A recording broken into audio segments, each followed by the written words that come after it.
থাইল্যান্ডে গেলে একবারের জন্য হলেও এই ফলটা খাবেন। আমি ইন্টারনেট ঘেঁটে জানতে পেরেছি এই ফলটার হেলথ বেনিফিট অনেক বেশি।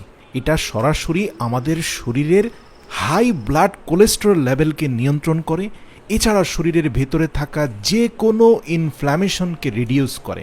বিশেষ করে আপনার মুখে যদি ব্রণ থাকে তাহলে সরাসরি আপনার স্কিন কেয়ার হিসাবে কাজ করবে এই ফল।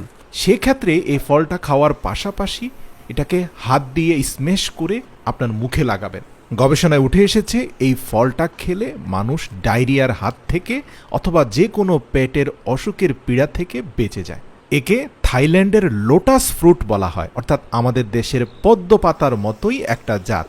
আমাদের দেশে আপনি এই ফল না পেলেও থাইল্যান্ডের রাস্তাঘাটে অ্যাভেলেবেল পাওয়া যায়। তো সেখানে লোটাস ফলের বিভিন্ন ব্যবহার আছে। আপনি দেখবেন যে বাংলাদেশের বড় কচু গাছের মতো একটা পদ্ম গাছ রয়েছে, যেটা চীন এবং থাইল্যান্ড সহ পার্শ্ববর্তী আরও বেশ কিছু দেশের মধ্যে জন্মাতে দেখা যায়। তো সেই পদ্ম গাছের ফল মূলত এগুলো ফুলের মতো। সাধারণত পেছন থেকে কেটে খুব কৌশলে এই ফলগুলোকে বের করা হয়। একটি একটি করে ফল পিক করে নির্দিষ্ট ঝুড়িতে রাখার পরে দেখা যায় অনেকগুলো ফল জমে যায়। তারপরে একটা কাঠের ডিভাইসের মাধ্যমে হালকা চাপ করে রোলিং করার পরে তার উপর থেকে খোসাটা খুব সহজে ফেটে যায়। এরপরে দেখা যায় ভিতরে সাদা যে ফলটা সেটা বের হয়ে আসে। তো এই ফলের ভেতরে কিন্তু একটা বীজ পাতা রয়েছে।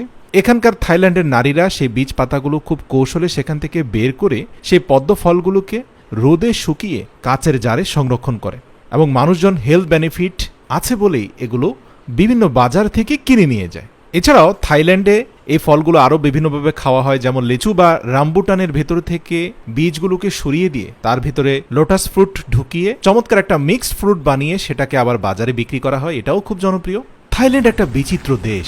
এই যে লাল রঙের লম্বা ফুলগুলো দেখতে পাচ্ছেন, এগুলোকে ন্যাচারাল শ্যাম্পু প্ল্যান্ট বলা হয়। মানে হচ্ছে এই গাছের ফুলগুলোর নিচ থেকে দু হাত দিয়ে একটু শক্ত করে চাপ দিয়ে হাতটা উপরের দিকে স্ম্যাশ করে উঠালে আপনি দেখতে পাবেন যে আঠালো একটা বস্তু আপনার হাতে লাগছে, এবং এটা চুলে ভালো করে মাখিয়ে চুল ধুয়ে ফুললে আপনি দেখতে পাবেন আপনার মাথাটা খুব ক্লিন হয়ে গিয়েছে ন্যাচারালি, এবং এটাকে স্থানীয় লোকজন ন্যাচারাল শ্যাম্পু হিসেবে ব্যবহার করে। সত্যি এই ফল দেখে মনের অজান্তেই বলতে ইচ্ছে করে, ফাবিয়াইয়া আলাই রব্বিকুমা তুকাজ্জিবান, তোমরা আল্লাহর কোন নিয়ামতকে অস্বীকার করবে। এবার স্ক্রিনে যে ফলটিকে দেখতে পাচ্ছেন, এটাকে দানব ফল বা ডেভিল ফ্রুট বলা হয়, তবে স্থানীয় ভাষায় একে নিপা পাম ফ্রুট বলা হয়।